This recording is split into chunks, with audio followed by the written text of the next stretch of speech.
All right, everybody, here you have your answers for Core Bytes 13. And guys, if you remember, we're going to be having a quiz the day after this, whatever day you have your Core Bytes 13. So please make sure you've checked all your answers, you have everything completed, because you will be needing these for the actual assignment you're going to be doing, guys. All right, so please make sure you've made all those corrections. So number 1 says, Caden has 40 tickets to ride the roller coaster. Each ride cost 6 tickets. After riding the roller coaster 4 times, how many tickets will he have left? Okay, so we know, and you might want to use a highlighter for this, guys. We know he has 40 total tickets. Each time he rides, that's going to take 6 of his tickets. Well, he's going to ride 4 times. So we've got to figure out how many he has left. So if he's used 6 tickets and he's done it 4 times, 6 times 4 gives you 24. That's how many tickets he's used. He has 40.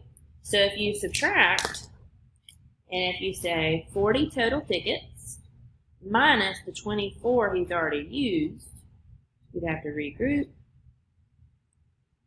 10 minus 4 would give you 6. 3 minus 2 would give you 1, so that would be 16 tickets. So your total tickets for this one would be that he has 16 tickets left because he's already used 24. And if you add 24 and 16, you'll get the 40 total tickets he had at the beginning.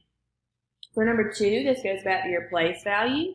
It says give the value of the underlined digit. So the underlined number, the digit is 6. And it is in the tens place. So if you have 10 sixes, you would have 60.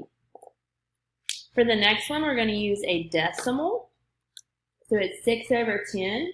So we're going to be learning the place value of decimals as well. But because there's only 1 0 with this 10, you would put your decimal point, and then you would put the 6. Because we're going to learn is tenths, hundredths, thousandths. It's going to be the same as what our other place value is, but you're going the opposite way, behind the main number, the whole number, because you're having pieces. That's what you have with fractions and decimals. They're pieces of numbers. For number 4 is the angle acute, right, or obtuse. And I know you can't really see on the protractor here, but that is actually 90 degrees. So because that is exactly 90 degrees, that makes this a right angle. Anything that is exactly 90 degrees would be a right angle. And then the last one, number 5, says, what is this? So this is in geometry. So a line would actually have arrows on both sides.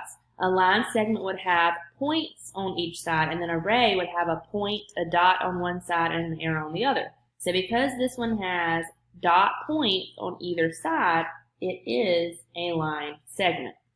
So guys, make sure you make your corrections and get ready for that quiz that's going to be happening the day after you watch this.